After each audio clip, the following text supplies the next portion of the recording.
penuaian salam terobosan. Semangat pagi semuanya, semangat pagi. Apa kabarnya Bapak Ibu semuanya? Anak-anak Tuhan yang istimewa, anak-anak Tuhan yang luar biasa. Saya percaya apa yang dikerjakan Bapak Ibu semuanya ada dalam perhatian Tuhan dan tidak ada yang sia-sia di hadapan Tuhan ya. Nah, hari ini kembali kita akan merenungkan firman Tuhan dengan sebuah tema yaitu menghadapi ketakutan dengan iman. Yuk bersama saya ucapkan menghadapi ketakutan dengan iman. Pertanyaan, mengapa ada sebagian orang-orang Kristen yang bisa mengalami ketakutan ya? Maksud daripada ketakutan ini adalah rasa takut yang berlebihan. Meskipun seorang Kristen memiliki iman kepada Kristus Yesus Tuhan, ketakutan masih bisa muncul, Bapak Ibu sekalian. Nah, kenapa ketakutan itu bisa muncul? Yang pertama, karena kita memang manusia yang tidak sempurna, yang banyak kelemahan, yang karena ada di dalam Yesus Kristus Tuhan, kita sedang menuju kepada kesempurnaan. Sebagai manusia yang lemah dan terbatas, kita ini mudah merasa cemas, mudah merasa takut ketika menghadapi situasi yang tidak pasti, lebih-lebih situasi yang di luar kendali kita. Yang kedua, karena kurangnya kepercayaan kita sebagai anak-anak Tuhan kepada Tuhan semesta alam ini, yaitu Yesus Kristus. Kadang-kadang ketakutan muncul ketika seseorang atau orang percaya itu mulai meragukan pemeliharaan dan rencana Tuhan dalam hidupnya. Yang ketiga, kenapa ada anak-anak Tuhan yang kemudian sering merasa takut? Tentu karena mengalami yang namanya tekanan hidup. Mungkin itu masalah finansial, masalah keuangan, masalah kesehatan, masalah keluarga, masalah pekerjaan yang nggak ada habis-habisnya, itu bisa menjadi sumber ketakutan. Dan yang keempat, seperti yang ditulis dalam 1 Petrus 5 ayat yang ke-8, yaitu karena ada serangan dan intimidasi di alam roh yang dikerjakan oleh penguasa di udara yang kita kenal dengan nama setan dan iblis. Yang kelima, mengapa ada anak-anak Tuhan sering mengalami ketakutan, yaitu ketidaktahuan tentang firman Tuhan, ketidakpahaman tentang firman Tuhan. Jika kita sebagai anak Tuhan tidak memahami firman Tuhan, tidak mengerti akan janji-janji Tuhan dalam Alkitab, Bapak Ibu sekalian, maka orang-orang yang begini mudah sekali dikuasai oleh yang namanya ketakutan.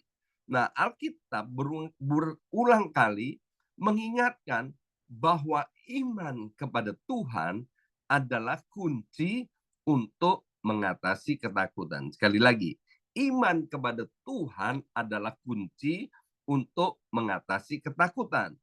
Ketakutan memang bagian dari kehidupan manusia. Tetapi dengan iman yang kuat kepada Tuhan, kita bisa menghadapinya dengan keberanian dan pengharapan. Saat ini, Bapak Ibu sekalian, ya, khususnya banyak orang yang ada di New York dan Amerika Serikat mengalami ketakutan dan kecemasan, ya, sebagian juga yang ada di Indonesia, sehingga keluar satu tagar yang populer, kabur aja, ya kan? Nah, tentu ada alasan-alasannya, yaitu misalnya karena krisis ekonomi, perubahan politik, yang di Amerika karena ancaman deportasi, dan juga tentu isu keamanan. Namun sebagai orang percaya, Bapak Ibu sekalian, please, kita perhatikan ini, kita diajak untuk menghadapi segala ketakutan dengan iman kepada Tuhan. Hari ini kita akan belajar bagaimana kita bisa menghadapi ketakutan itu dengan kekuatan dari Tuhan. Mari kita buka Alkitab kita dari kitab Ulangan pasal 31 ayat yang ke-8. Ulangan 31 ayat yang ke-8. Demikian bunyi firman Tuhan. Sebab Tuhan, Dia sendiri akan berjalan di depanmu. Wow, keren banget ayat ini. Tuhan sendiri akan berjalan di depan kita ini. Dikatakan selanjutnya, Dia yaitu Tuhan sendiri akan menyertai engkau, menyertai kita ya. Yang pertama Tuhan akan berjalan di depan kita, yang kedua Tuhan sendiri yang akan menyertai kita. Ditulis Tuhan sendiri, nggak pakai perwakilan Bapak Ibu sekalian.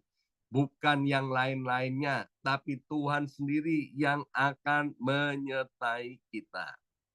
Yang selanjutnya, Dia tidak akan membiarkan engkau dan tidak akan meninggalkan engkau ya. Dan selanjutnya dikatakan janganlah takut dan janganlah patah hati. Ya, tolong Bapak Ibu sekalian, nanti selesainya Ulangan 31 ayat 8 ini dihafal ya. Dihafal alam sadar sampai alam bawah sadar kita sehingga itu benar-benar menjadi kekuatan bagi kita.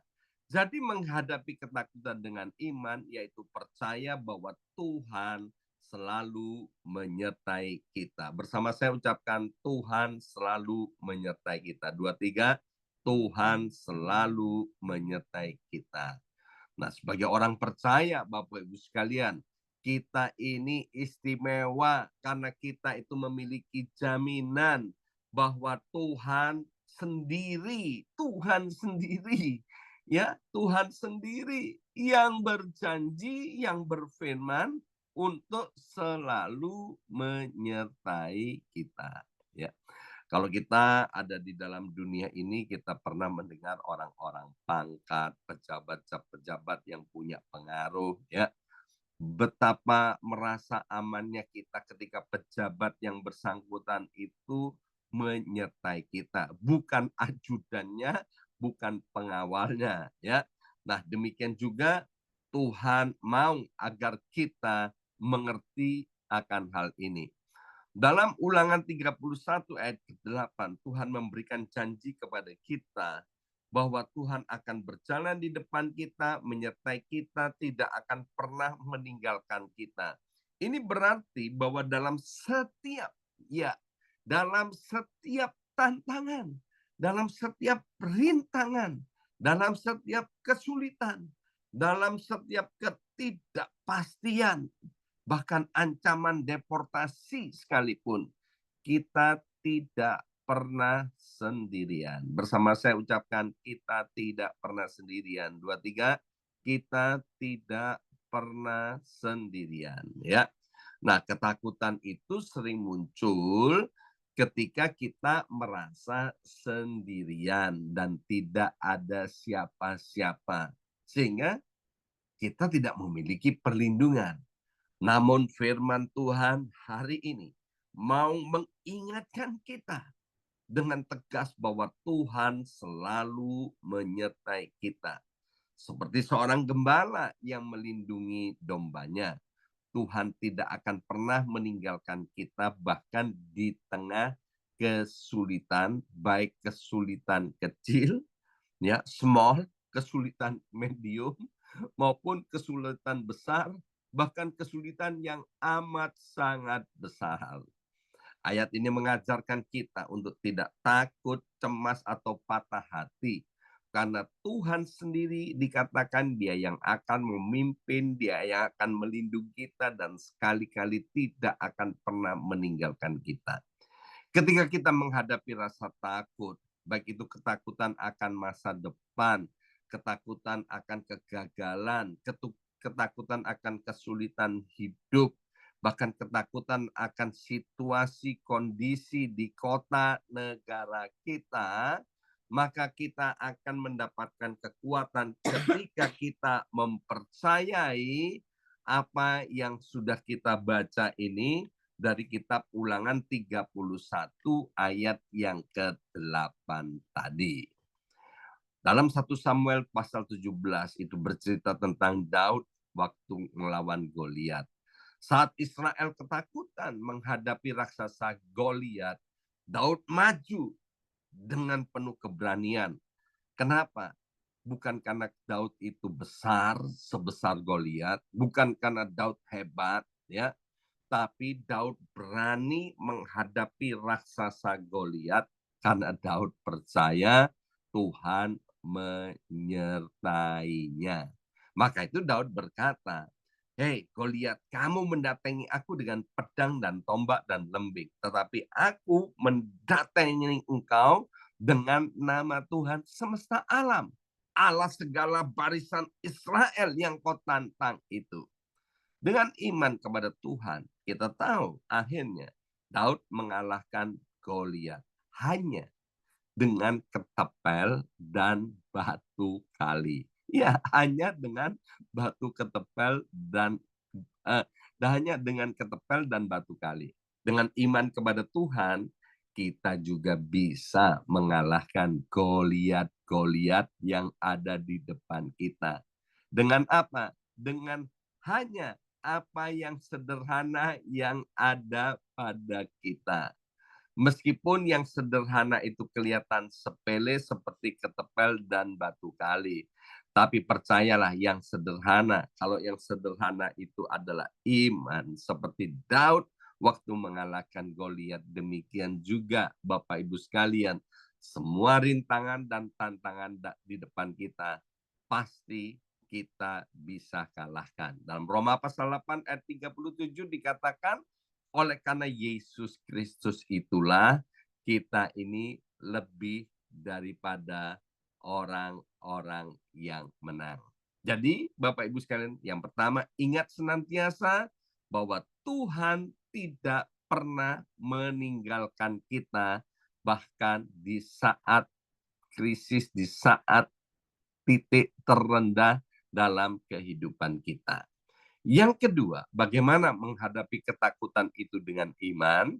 Dalam Filipi pasal 4 ayat yang ke-6 dan ayat yang ke-7, Tuhan berfirman kepada kita, janganlah, ya, ini ada kata lah artinya perintah, janganlah hendaknya kamu khawatir tentang apapun juga. Jangan ya dek, jangan. Tuhan berkata dengan jelas supaya kita ini jangan khawatir tentang apa?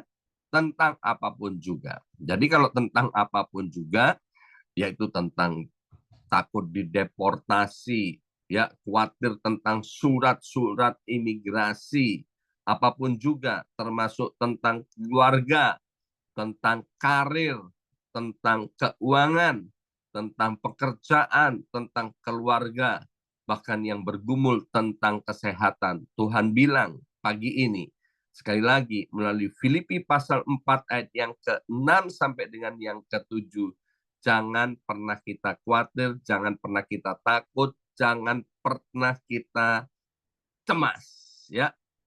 Dikatakan selanjutnya, tetapi nyatakanlah dalam segala hal keinginanmu kepada Allah dalam doa dan permohonan dengan pengucapan syukur. Jadi salah satu cara untuk mengatasi ketakutan, kecemasan, kekhawatiran adalah dengan berdoa dan menyerahkannya kepada Tuhan. Bersama saya katakan berdoa dan menyerahkan kepada Tuhan. 2, 3, berdoa dan menyerahkannya kepada Tuhan. Ya, apa yang didoakan, apa yang diserahkan kepada Tuhan, yaitu apa yang kita takutkan, apa yang kita cemaskan, apa yang kita khawatirkan. Doa, ya.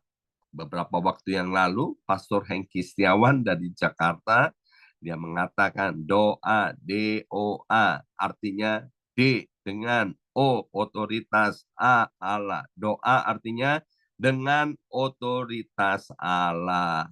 Ya, doa adalah salah sarana komunikasi dengan Tuhan di mana kita dapat mencurahkan segala kekhawatiran, ketakutan, dan kecemasan kita, apa yang kita sedang pergumulkan. Ya, sekali lagi, Filipi 4 ayat 6 sama dengan ayat 7, ya, di sini merupakan perintah Tuhan. Karena dikatakan nyatakanlah. Jadi karena ini adalah perintah Tuhan, Bapak Ibu sekalian, please jangan ragu-ragu, jangan sungkan-sungkan, jangan segan-segan untuk menyatakan segala keinginan kita kepada Tuhan melalui doa dan permohonan serta ucapan syukur.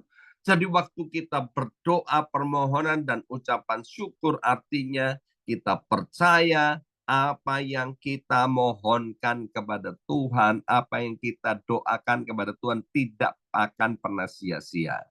Yesus sendiri berkata, ketoklah maka pintu akan dibukakan bagimu, carilah maka kamu akan mendapatkan, mintalah kamu akan menerimanya.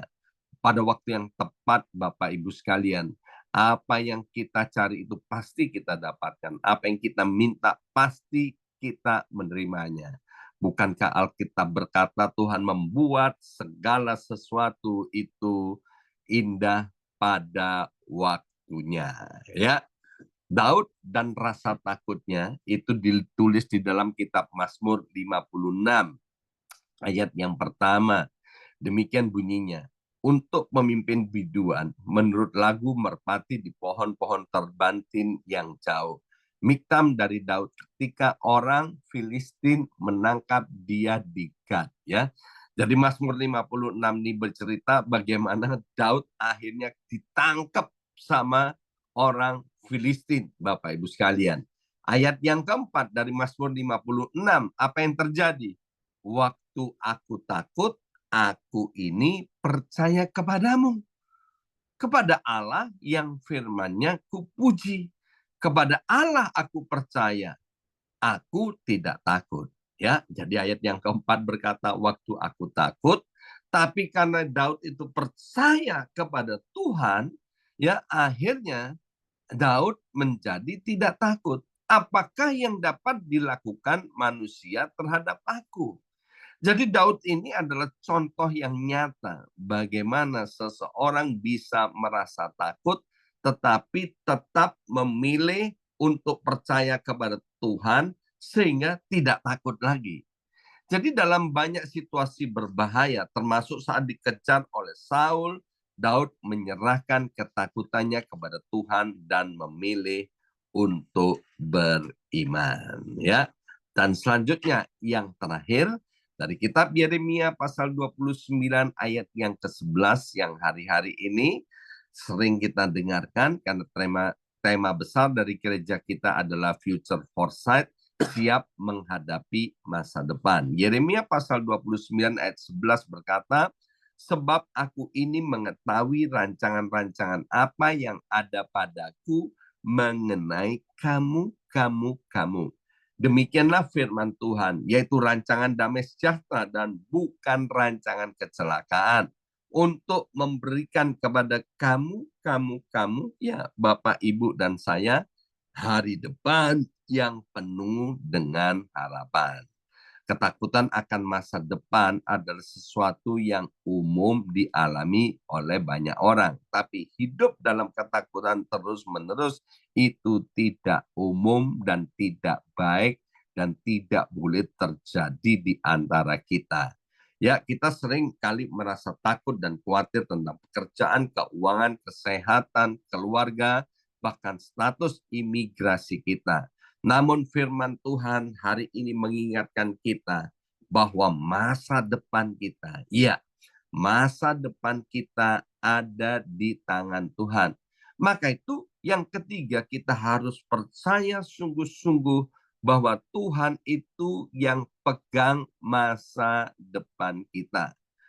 Tuhan bukan hanya mengetahui masa depan kita, tapi Dia telah merancangnya dengan penuh kasih sedemikian rupa, penuh dengan kebijaksanaan, bahwa rancangan itu adalah rancangan damai sejahtera, bukan kecelakaan, untuk memberikan kepada kita bukan masa depan yang suram, tapi masa depan yang penuh dengan pengharapan. Ini berarti bahwa meskipun kita menghadapi tantangan dan ketidakpastian, kita harus tetap memilih untuk percaya kepada Tuhan. Kita percaya bahwa Tuhan yang menyertai kita, Tuhan yang sama, yang akan menuntun kita melewati setiap lembah itu, untuk supaya kita tiba ke padang rumput yang hijau, ke air yang tenang, Bapak Ibu sekalian. Ingat, ketakutan tidak akan mengubah masa depan kita. Tetapi iman itulah yang akan membuat kita boleh mengalami janji-janji Tuhan. Ya, hari ini kita sudah belajar bahwa kita semua yang menghadapi ketakutan dan kecemasan dalam hidup, terutama dalam masa sulit seperti saat ini. Tetapi sebagai orang percaya, kita tidak perlu takut dan kita tidak perlu tenggelam di dalam rasa takut. Dengan percaya bahwa Tuhan menyertai kita, membawa kekhawatiran kita di dalam doa, ketakutan kita kepada Tuhan, mempercayakan masa depan kita kepada Tuhan, kemudian kita melangkah dengan iman, saya percaya kita bisa menghadapi ketakutan itu dengan keberanian, dan kita akan mengalami masa depan yang penuh dengan pengharapan itu. Amin. Mari kita berdoa. Kami mengucap syukur ya Aba ya Bapa, materaikan kebenaran firman Tuhan pada hari ini. Kami percaya Tuhan, bersama dengan Engkau kami akan melakukan perkara-perkara yang besar. Maka itu kami mau serahkan ketakutan, kekhawatiran, kecemasan kami ini. Kami mau angkat bersama-sama. Kami serahkan semuanya kepadamu Tuhan. Kami mohon pertolongan-Mu, intervensi dan campur tangan-Mu Tuhan. Dan kami percaya Tuhan, tidak ada masalah dan persoalan yang terlalu besar yang tidak bisa diselesaikan. Terima kasih Bapak, kami percaya sekarang bahwa Engkau tidak pernah meninggalkan kami. Kami percaya sekarang bahwa Engkau selalu menyertai kami Tuhan. Terima kasih Bapak. Dalam nama Yesus kami sudah berdoa. Haleluya. Amin. Amin. Amin.